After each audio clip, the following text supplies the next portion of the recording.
बिस्मिल्लाहिर्रहमानिर्रहीम। अस्सलाम वालेकुम। आज हम आपके लिए मारूफ रूहानी स्कॉलर हाजा शमसुद्दीन अजीमी की किताब एहसान तसव्वुफ का पार्ट नंबर 14 सफ़ा नंबर 170 से रिकॉर्ड हैं। अबू बकर शिबली रहमुल्लाह।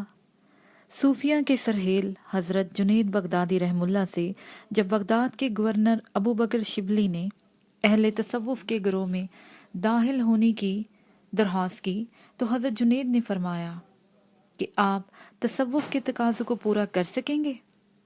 अबू बकर शिबली ने कहा, मैं इसके लिए तैयार हूँ।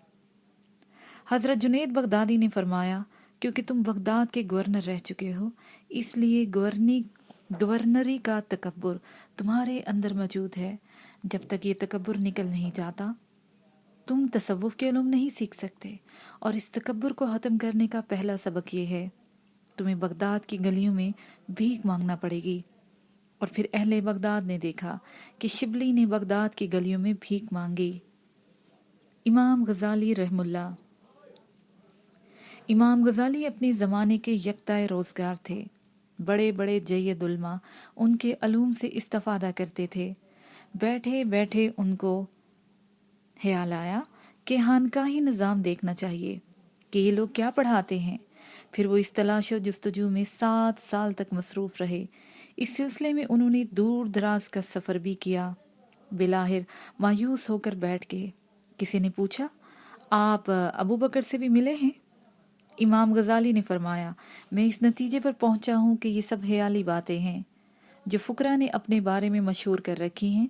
लेकिन फिर वो हज़रत अबू बकर शिबली से मुलाकात के लिए आज़म सफ़र, जिस वक्त वो सफ़र के लिए रवाना हुए, उस वक्त उनका लिबास और सवारी में घोड़े और जीन की कीमत 1000 अशरफी थी।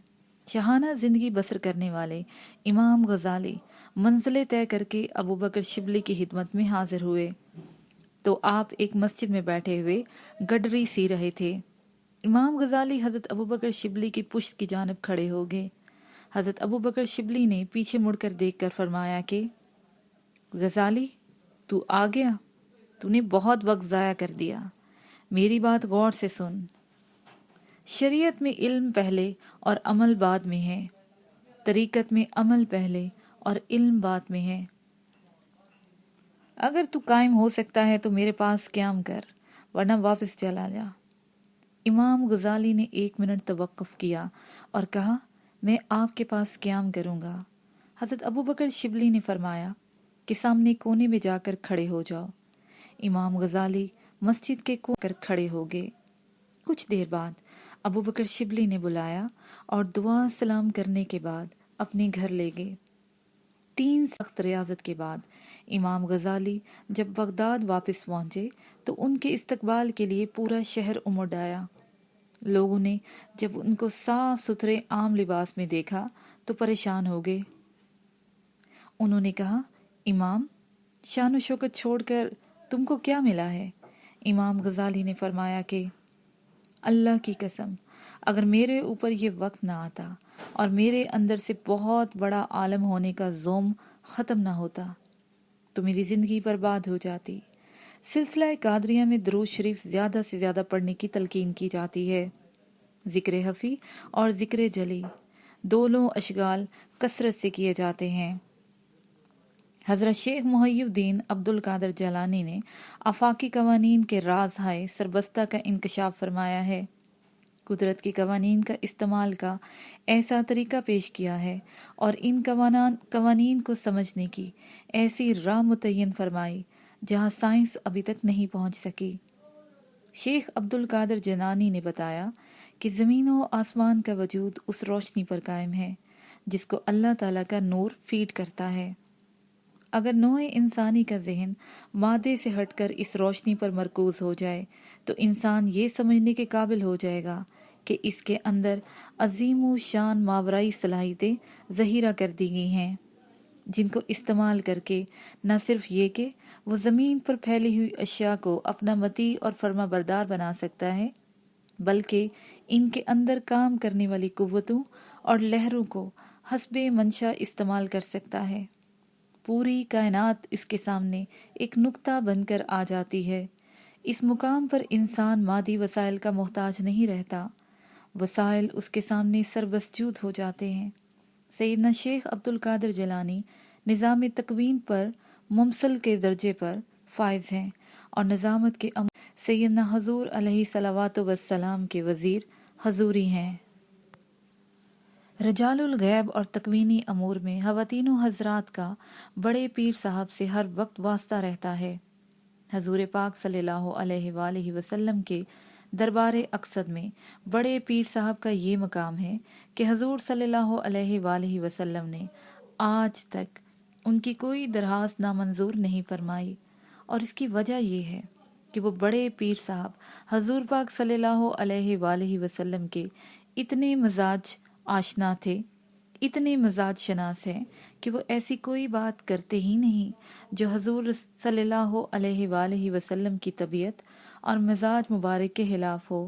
سیدنا شیخ عبد القادر پیران پیر دستگیر کی تمام کرامات کو مختصر سے وقت میں سمیٹ لینا ممکن ہی نہیں ہے۔ 3 کرامات سائنسی توجیہ کے ساتھ ہدیہ کارین ہیں۔ جنس کی تبدیلی۔ ایک شخص نے آپ کی خدمت میں حاضر ہو کر عرض کیا، یا شیخ، میں فرزند ارجمند کا خواستگار ہوں۔ شیخ نے فرمایا، میں نے دعا کی ہے، اللہ تمہیں فرزند عطا کرے گا۔ اس کے ہاں لڑکے کی بجائے لڑکی پیدا ہوئی تو وہ لڑکی کو لے کر حضرت کی خدمت میں حاضر ہوا۔ شیخ نے فرمایا، اس کو کپڑے میں لپیٹ کر گھر لے جا اور دیکھ پردہ غیب سے کیا ظاہر ہوتا ہے۔ گھر جا کے دیکھا تو لڑکی لڑکا بن گیا تھا۔ اس کرامت کی علمی توجیہ یہ ہے، عورت اور مرد کی تخلیق قرآن پاک میں ارشاد ہے، اور ہم نے تخلیق کیا ہر چیز کو جوڑے دوہرے۔ ایکویشن یہ ہے کہ ہر فرد 2 پرت سے مرکب ہے، ایک پرت ظاہر اور غالب ہے اور دوسرا پرت مغلوب اور چھپا ہوا رہتا ہے۔ عورت بھی دوزخ سے مرکب ہے، عورت بھی 2 رخ سے مرکب ہے اور مرد بھی 2 رخ سے مرکب ہے۔ عورت میں ظاہر رخ وہ ہے جو صنف لطیف کے حد و حال میں نظر آتا ہے، اور باطن رخ وہ ہے جو ظاہر آنکھوں سے مخفی ہے۔ اسی طرح مرد کا ظاہر رخ وہ ہے جو مرد کے حد و حال میں نظر آتا ہے، اور باطن رخ وہ ہے جو ہمیں نظر نہیں آتا۔ اس کی تشریح یہ ہوئی کہ مرد بحیثیت مرد کے جو نظر آتا ہے وہ اس کا ظاہر رخ ہے، عورت بحیثیت عورت کے جو نظر آتی ہے وہ اس کا ظاہر رخ ہے۔ ایکویشن یہ بنی کہ مرد کے ظاہر رخ کا متضاد باطن رخ عورت مرد کے ساتھ لپٹا ہوا ہے، اور عورت کے ظاہر رخ کے ساتھ اس کا متضاد باطن رخ مرد چپکا ہوا ہے۔ جنسی تبدیلی کے واقعات ہوتے رہتے ہیں، اس کی وجہ بھی یہی ہے کہ باطن رخ میں اس طرح تبدیلی واقع ہو جاتی ہے کہ مرد کے اندر اس کا باطن رخ عورت غالب ہو جاتا ہے اور ظاہر رخ مغلوب ہو جاتا ہے۔ نتیجے میں کوئی مرد عورت بن جاتی ہے اور کوئی عورت مرد بن جاتا ہے۔ صاحب بصیرت اور صاحب تصرف بزرگ چونکہ اس قانون کو جانتے ہیں، اس لیے تخلیقی فارمولے میں رد و بدل کر سکتے ہیں۔ وزیر حضوری پیران پیر دستگیر شیخ عبد القادر جیلانی کو کائنات میں جاری اور ساری تخلیقی قوانین کا علم حاصل ہے۔ انہوں نے تصرف کر کے لڑکی کے اندر باطن رخ مرد کو غالب کر دیا اور وہ لڑکی سے لڑکا بن گیا۔ عیسائی اور مسلمان۔ ایک روز حضرت شیخ عبد القادر جیلانی ایک محلے سے گزرے، وہاں ایک عیسائی اور ایک مسلمان دست و گریبان تھے۔ پوچھا، کیوں لڑ رہے ہو؟ مسلمان نے کہا، یہ کہتا ہے کہ حضرت عیسیٰ علیہ السلام حضرت محمد صلی اللہ علیہ وآلہ وسلم سے افضل ہیں، اور میں کہتا ہوں کہ ہمارے نبی صلی اللہ علیہ وآلہ وسلم سب سے افضل ہیں۔ حضرت شیخ عبد القادر جیلانی نے عیسائی سے دریافت کیا، تم کس دلیل کے ساتھ حضرت عیسیٰ علیہ السلام کو حضرت محمد صلی اللہ علیہ وآلہ وسلم پر فضیلت دیتے ہو؟ عیسائی نے کہا، حضرت عیسیٰ علیہ السلام مردوں کو زندہ کر دیتے تھے۔ بڑے پیر صاحب نے فرمایا، میں نبی نہیں ہوں بلکہ نبی صلی اللہ علیہ وآلہ وسلم کا غلام ہوں۔ اگر میں مردہ زندہ کر دوں تو تم حضرت محمد صلی اللہ علیہ وآلہ وسلم پر ایمان لے آؤ گے؟ عیسائی نے کہا بے شک میں مسلمان ہو جاؤں گا۔ اس کے بعد حضرت عبد القادر جیلانی نے فرمایا مجھے کوئی پرانی قبر دکھاؤ۔ عیسائی حضرت عبد القادر جیلانی کو پرانی قبرستان میں لے گیا اور ایک پرانی قبر کی طرف اشارہ کر کے کہا اس قبر کے مردہ کو زندہ کرو۔ حضرت غوث پاک رحم اللہ نے فرمایا قبر میں موجود یہ شخص دنیا میں موسیقار تھا، اگر تم چاہو تو یہ قبر میں سے گاتا ہوا باہر نکلے گا۔ عیسائی نے کہا ہاں میں یہی چاہتا ہوں۔ حضرت شیخ قبر کی طرف متوجہ ہوئے اور فرمایا کم باذن اللہ۔ قبر پھٹ گئی اور مردہ گاتا ہوا قبر سے باہر آ گیا اور عیسائی حضرت شیخ کی یہ کرامت دیکھ کر مسلمان ہو گیا۔ علمی توجیہ۔ اس کرامت کی علمی توجیہ یہ ہے کہ ہم جسے آدمی کہتے ہیں وہ گوشت پوست کے پنجرہ سے بنا ہوتا ہے، پتلا ہے۔ اس پتلے کی حیثیت اسی وقت تک برقرار ہے جب تک پتلے کے اندر روح ہے۔ روح نکل جائے تو ہم اس آدمی کو زندہ آدمی نہیں کہہ سکتے۔ اللہ تعالیٰ کا ارشاد ہے ہم نے انسان کو سڑی ہوئی مٹی سے بنایا اور اس میں اپنی روح پھونک دی۔ روح اللہ کا امر ہے۔ سورہ یاسین میں اللہ تعالیٰ نے امر رب کی تعریف یہ فرمائی ہے، اس کا امر یہ ہے کہ جب وہ کسی چیز کا ارادہ کرتا ہے تو وہ کہتا ہے ہو جا اور وہ ہو جاتی ہے۔ اس کی ایکویشن یہ بنی آدمی پتلا ہے، پتلا ہلا ہے، ہلا میں روح ہے، روح امر رب ہے، اور امر یہ ہے کہ جب وہ کسی چیز کا ارادہ کرتا ہے تو کہتا ہے ہو جا اور وہ چیز مظہر بن جاتی ہے۔ اللہ تعالیٰ نے حضرت شیخ محی الدین عبد القادر جیلانی کو روح اور تحلیقی فارمولوں کا علم عطا کیا ہے۔ حضرت شیخ نے اسرار و رموز الہی کے اس فارمولے کے مطابق جب فرمایا کم باذن اللہ تو مردہ قبر سے باہر نکل آیا۔ لوح محفوظ پر تبدیلی۔ ایک ولی سے ولایت چھن گئی جس کی وجہ سے لوگ اسے مردود کہنے لگے۔ بے شمار اولیاء اللہ نے اس کا نام لوح محفوظ پر اشقیاء کی فہرست میں لکھا ہوا دیکھا، اور وہ بندہ نہایت سراسیمگی اور مایوسی کے عالم میں پیران پیر دستگیر کی خدمت میں حاضر ہوا اور رو رو کر اپنی کیفیت بیان کی۔ حضرت غوث پاک نے اس کے لیے دعا کی۔ اللہ تعالیٰ کی طرف سے آواز آئی اسے میں نے تمہارے سپرد کیا، جو چاہے کرو۔ آپ نے اسے سر دھونے کا حکم دیا اور اس کا نام بدبختوں کی فہرست سے دھل گیا۔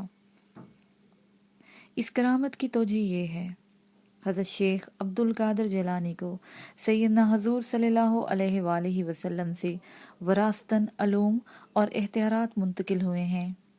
یہ علوم اور اختیارات ان لوگوں کو اللہ تعالیٰ کی طرف سے تفویض ہوتے ہیں جن کے بارے میں اللہ تعالیٰ فرماتے ہیں میں اپنے بندے کو دوست رکھتا ہوں اور میں اس کے کان، آنکھ اور زبان بن جاتا ہوں، پھر وہ میرے ذریعے سنتا ہے، میرے ذریعے بولتا ہے اور میرے ذریعے چیزیں پکڑتا ہے۔ شیخ عبد القادر جیلانی علم الدنی کے حامل بندے تھے۔ شیخ عبد القادر جیلانی علم لادنی کے حامل بندے ہیں۔ جب انہوں نے اللہ تعالیٰ سے دعا فرمائی تو ان کا نام اشقیاء کی فہرست سے نکل کر سعید روحوں میں درج ہو گیا۔ ماہ ربیع الثانی 761 ہجری کے شروع میں شیخ عبد القادر جیلانی سخت علیل ہو گئے اور 9 ربیع الاول کو 90 سال 7 ماہ کی عمر میں حالق حقیقی سے جا ملے۔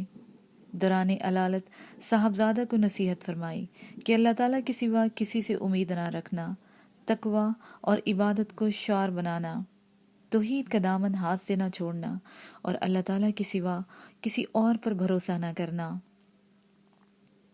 سلسلہ چشتیہ۔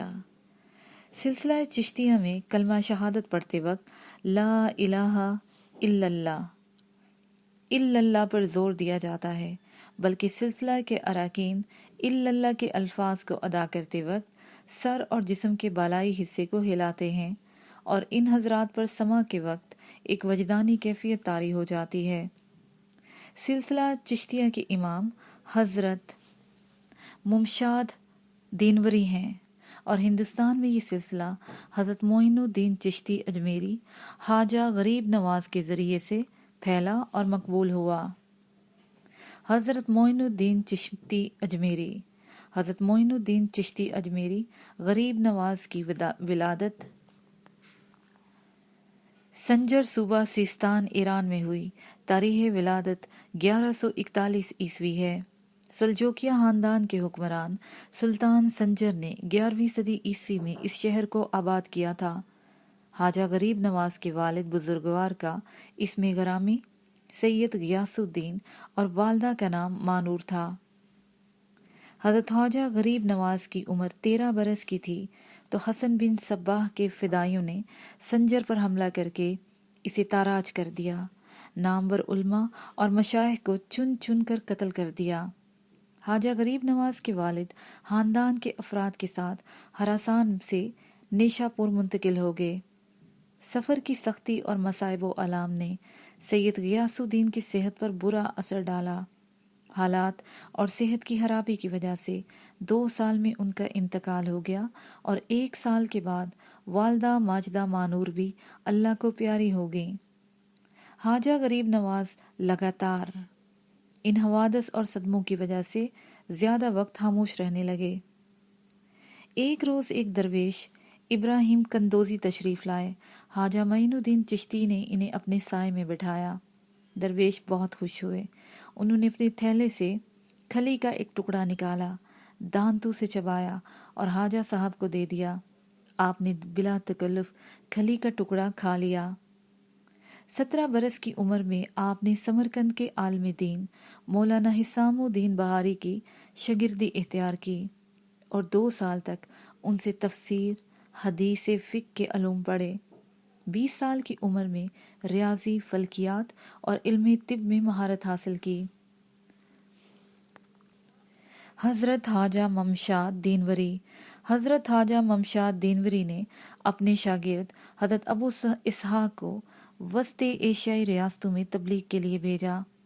ان ریاستوں میں آتش پرست بہت بڑی تعداد میں رہتے تھے۔ امام سلسلہ حضرت ممشاد دینوری نے رخصت کے وقت سلسلہ کی اجازت اور خلافت عطا کی اور اس نئے سلسلے کا نام چشتیہ رکھا۔ لفظ چشتی نے آتش پرستوں کی توجہ اپنی طرف مبذول کر لیا اور تبلیغ اسلام کے لیے حضرت ممشاد دینوری کی حکمت سے بہت فائدہ ہوا۔ چشتیاں بزرگوں کی جد و جہد سے بے شمار آتش پرست مسلمان ہو گئے۔ چونکہ چشتی کے لفظ سے آتش پرست بخوبی واقف تھے، اس لیے انہوں نے ان بزرگوں کو اپنے لیے اجنبی محسوس نہیں کیا۔ چشتیہ سلسلہ کے بزرگوں نے خدمت، اخلاق اور سخاوت کے ذریعے لوگوں کو اپنے قریب کر لیا اور ان تک اسلام کی روشنی پھیلائی۔ حضرت خواجہ معین الدین چشتی جب سلسلہ چشتیہ کے بزرگ خواجہ عثمان ہارونی کی خدمت میں حاضر ہوئے تو اس وقت آپ کی عمر 18 برس تھی۔ خواجہ عثمان ہارونی نے بیعت کرنے کے بعد آپ کو خانقاہ میں پانی بھرنے کی ذمہ داری سونپ دی۔ 10 مہینے اور مہینے سالوں میں بدلتے رہے۔ کم و بیش 22 سال خواجہ صاحب یہ خدمت انجام دیتے رہے۔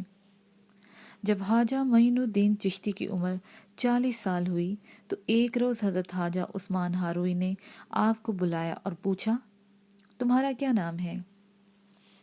خواجہ صاحب نے عرض کیا، حضور اس خادم کا نام معین الدین ہے۔ معین الدین چشتی اپنی تصنیف انیس الارواح میں تحریر کرتے ہیں۔ مرشد کریم نے ارشاد فرمایا، 2 رکعت نماز ادا کرو۔ میں نے ادا کی۔ پھر فرمایا، قبلہ رو بیٹھ جاؤ۔ میں بیٹھ گیا۔ حکم دیا، سورہ بقرہ پڑھ۔ میں نے پڑھی۔ فرمان ہوا کہ 21 مرتبہ درود شریف پڑھ۔ میں نے پڑھا۔ پھر مرشد کریم کھڑے ہو گئے اور میرا ہاتھ پکڑ کر آسمان کی جانب منہ کر کے فرمایا، تجھے خدا سے ملا دوں۔ پھر فرمایا، آسمان کی طرف دیکھ۔ میں نے دیکھا۔ پوچھا، کہاں تک دیکھنا ہے؟ عرض کیا، عرش اعظم تک۔ فرمایا، زمین کی طرف دیکھ۔ میں نے دیکھا۔ دریافت فرمایا، کہاں تک دیکھنا ہے؟ عرض کیا، تحت الاسرا تک۔ फिर फरमाया सूरह इखलास पर। मैंने पढ़ी। फरमाया आसमान की तरफ देख। मैंने देखा। पूछा अब कहाँ तक देखना है? अर्ज किया हिजाबे अजमत तक। फरमाया आंखें बंद कर। मैंने बंद कर ली। फरमाया खोल। मैंने खोल दी। फिर मुझे अपनी 2 उंगलियां दिखाकर पूछा क्या देखता है? मैंने अर्ज किया मुझे 18,000 आलमीन नजर आ रहे हैं। फिर सामने पड़ी हुई ईंट उठाने का हुक्म दिया। मैंने ईंट उठाई तो मुट्ठी भर दिनार बरामद हुए। फरमाया ये फुकरा में तकसीम कर दे। मैंने दिनार तकसीम कर दिए। हाजा गरीब नवाज फरमाते हैं रुखसत करते वक्त मुर्शद करीम ने मुझे अपने सीने से लगाया, सर और आंखों को बोसा दिया और फरमाया तुझे खुदा के स्पुर्द किया और आलमी तहय्युर में मशगूल हो गए। सिलसिला चिश्तिया की हिदमात। हाजा गरीब नवाज ने अपने मुर्शिद करीम से रुखसत होने के बाद मुख्तलिफ शहरों और मुल्कों से होते हुए हरम शरीफ का सफ़र एख्तियार किया। रास्ते में इस्फहान शहर में हाजा बख्तियार काकी से मुलाकात हुई। उन्होंने बैत की और दरखास्त की जो हाजा गरीब नवाज ने कबूल फरमाई। दोनों हजरात मक्का मोज़मा पहुँचे और हज किया। फिर मदीना मुनव्वरा तशरीफ़ ले गए। मस्जिद नबवी में आप मुसलसल मुराकबा और मुशाहदा में मशगूल रहे। एक रोज़ आपको हजूर नबी करीम सल्लल्लाहु अलैहि वसल्लम की ज़ियारत हुई। रसूलुल्लाह सल्लल्लाहु अलैहि वसल्लम ने इरशाद फरमाया ए मोइनुद्दीन तू मेरे दीन का मोयन है। मैंने वलायत हिंदुस्तान तुझे अता की। वहाँ कुफ्र व जुल्मत फैली हुई है। तू अजमेर चला जा। तेरे वजूद से जुल्मत व कुफर दूर होगी और इस्लाम रौनक अफरोज होगा। दरबार रसालत सल्लल्लाहु अलैहि वसल्लम की इस बशारत से हाजा गरीब नवाज पर वजदानी कैफियत तारी होगी। अजमेर के बारे में आप कुछ नहीं जानते थे कि अजमेर किस मुल्क में है, मैं वहाँ कैसे पहुँचूँ, सफ़र के लिए कौन सा रास्ता एख्तियार करूँ, इसकी सोच में आंख लग गई। हज़रत मोहम्मद सल्लल्लाहु अलैहि वसल्लम ने अजमेर के बारे में बाखबर किया। अजमेर के इर्द गिर्द किला कोहिस्तान भी दिखाए। इसी हाब में रसूल सल्लल्लाहु अलैहि वसल्लम ने हाजा मोइनुद्दीन को जन्नत का एक अनार अता फरमाया और आपको सफ़र के लिए रुखसत कर दिया। फ़ौरन आपने सफ़र की तैयारी शुरू कर दी। 1889 में 1179 में आप मदीना मुनव्वरा से बगदाद पहुँचे। कुछ अरसा क़याम करके अफ़गानिस्तान के रास्ते लाहौर पहुँचे और लाहौर में हज़रत सैयद अली हजवेरी के मज़ार पर 40 रोज़ मुराकबे में मशगूल रहे। राग और सुर। लाहौर से मुल्तान तशरीफ़ लाए। हाजा साहब ने मुल्तान में तकरीबन 5 साल क़याम फरमाया। मुल्तान में संस्कृत और दीगर मुकामी ज़ुबानें सीखी। हिंदुस्तान की तारीख़ का मुताला किया। वहाँ की सकाफ़त का जायज़ा लिया। मज़हब और अकायद को गहरी नज़र से देखा। हिंदुओं में मौसीकी की मजहबी अहमियत को समझते हुए आपने राग और सुर की बाकायदा तालीम हासिल की और साज बजाना सीखा। फिर अजमेर की तरफ रवाना हो गए। उस वक़्त अजमेर का फरवा रवा पृथ्वी राज था। हाजा गरीब नवाज अपने दोस्तों के साथ एक हरे भरे इलाके में ठहर गए, लेकिन मुकामी हकाम ने आपको इस जगह ठहरने की इजाज़त नहीं दी। उन्होंने कहा ये जगह राजा के ऊँटों के लिए महसूस है। हाजा गरीब नवाज ने फरमाया अच्छा ऊँट बैठते थे तो बैठें। इसके बाद आपने अनासागर के किनारे एक जगह को मुंतखब फरमाया। शाम के वक्त ऊँट आकर मैदान में बैठ गए, लेकिन अगले दिन सुबह ऊँट बैठे ही रहे। बहुत कोशिश करके इन्हें उठाया गया, लेकिन वो नहीं उठे। दारोगा ने इस वाक़े की इत्तला अपने अफसरान को पहुंचाई। इन लोगों ने भी कोशिश की, लेकिन ऊँट नहीं उठे। बिलाहिर ये मामला पृथ्वी राज तक पहुंच गया। उसे भी हैरत हुई जब उसे पता चला कि कोई मुसलमान साधु यहाँ आए थे और उन्होंने इस जगह को अपने क़याम के लिए मुंतखब किया था। तो राजा के सिपाहियों ने उन्हें वहाँ से उठा दिया था। तो राजा ने सिपाहियों को हुक्म दिया कि जाकर इस साधु फ़कीर से माफ़ी मांगो। सिपाही हजरत ख्वाजा गरीब नवाज की खिदमत में हाजिर हुए और माफ़ी के हास्तगार हुए। ख्वाजा गरीब नवाज मुस्कुराए और अजराह शफकत गर्दन के इशारे से माफ़ कर दिया। सिपाही उस जगह पहुंचे तो देखा कि ऊंट खड़े थे। मंदिर के पंडित ये करामत देखकर ख्वाजा गरीब नवाज के गर्विदा हो गए। इन पंडितों और साधु में से जो अफराद तलाश हक का जज्बा रखते थे, उनमें से शादी देव और राजेपाल ने इस्लाम कबूल कर लिया। लफ्ज़ अजमेर आजा मीर से मना है। आजा सूरज को और मीर पहाड़ को कहते हैं। अंदर की आंख। एक साधु ख्वाजा गरीब नवाज की खिदमत में हाजिर हुआ। साधु ज्ञान ध्यान से इस मुकाम को पहुंच गया था कि जहाँ नज़र आईना हो जाती है। मुकाबिल आदमी ऐसा नज़र आता है जैसे टेलीविज़न की स्क्रीन पर तस्वीर नज़र आती है। साधु ने मुराकबा किया। उसने देखा कि ख्वाजा साहब का सारा जिस्म बुक्का नूर है, लेकिन दिल में एक स्याह धब्बा है। साधु ने जब ख्वाजा साहब से मुराकबे की कैफियत बयान की तो ख्वाजा गरीब नवाज ने फरमाया, तू सच कहता है। साधु ये सुनकर हैरत के दरिया में डूब गया और कहा, चांद की तरह रोशन आत्मा पर यह धब्बा अच्छा नहीं लगता। क्या मेरी शक्ति से ये धब्बा दूर हो सकता है? ख्वाजा गरीब नवाज ने फरमाया, हाँ, तू चाहे तो ये स्याही धुल सकती है। साधु ने भीगी आंखों और कपाए होंठों से अर्ज किया, मेरी जिंदगी आपकी नज़र है। ख्वाजा साहब ने फरमाया, अगर तू अल्लाह और उसके रसूल सल्लल्लाहु अलैहि वसल्लम पर ईमान ले आए तो ये धब्बा खत्म हो जाएगा। साधु की समझ में ये बात नहीं आई, लेकिन चूंकि वो अपने अंदर से मट्टी की कसाफत धो चुका था, इसलिए वो अल्लाह के दोस्त मोहम्मद सल्लल्लाहु अलैहि वसल्लम की रिसालत पर ईमान ले आया। ख्वाजा साहब ने फरमाया, आत्मा की आंख से अंदर देख। साधु ने देखा तो रोशन दिल स्याह धब्बे से पाक था। साधु ने ख्वाजा गरीब नवाज के आगे हाथ जोड़कर विनती की, महाराज, इस अनहोनी बात पर से पर्दा उठाइए।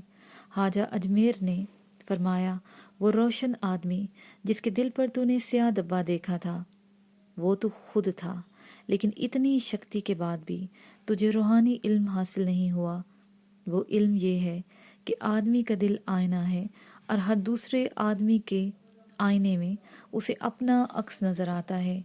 तूने जब अपनी रोशन आत्मा मेरे अंदर देखी तो तुझे अपना अक्स नज़र आया। तेरा ईमान हज़रत मोहम्मद सल्लल्लाहु अलैहि वसल्लम की रिसालत पर नहीं था, इसलिए तेरे दिल पर स्याह धब्बा था, और जब तूने कलमा पढ़ लिया तो तुझे मेरे आईने में अपना अक्स रोशन नज़र आया। तारीख़ का मुताला करने से ये बात वाज़िया होती है कि मशाइख चश्त की खानकाहें और इस्लामी जदोजहद का मरकज़ बनी रहीं। ये खानकाहें तकवा, दीन, खिदमत हल्क, तवक्ल और रूहानी अलूम हासिल करने की यूनिवर्सिटियाँ थीं। इन खानकाहों में तालिब इल्म को ऐसी फ़िज़ा और ऐसा माहौल मुयस्सर आ जाता था कि वहाँ तज़किया बातिन और तहज़ीब नफ्स के लिए खुद बहुद इंसानी जहन मतवज्जा हो जाता था। हसूल इल्म का मरकज़ हज़रत बाबा फरीद गंज शकर थे, लेकिन इस तालीम को हुस्न खूबी और मुनज़्ज़म जदोजहद के तहत हज़रत बाबा निज़ामुद्दीन औलिया ने मिराज कमाल तक पहुँचा दिया। 50 साल तक ये खानकाहें इरशाद व तलकीन का मरकज़ बनी रहीं। मुल्क मुल्क से लोग दीवाना वार परवाना वार आते थे और उनकी खिदमत में हाजिर बाश होकर इश्क़ इलाही और दीन इस्लाम को लोगों तक पहुँचाने का जज्बा लेकर रुखसत होते थे।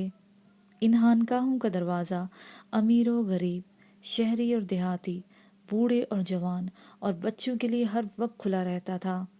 हज़रत निज़ामुद्दीन औलिया ने अपने जलीलुल कदर खलीफा बुरहानुद्दीन को 400 साथियों के साथ तालीम के लिए दक्कन रवाना किया। खलीफा बुरहानुद्दीन ने अपने साथियों के साथ मिलकर दक्कन को इस्लामी, दीनी और रूहानी उलूम से फैज़याब किया। सिलसिला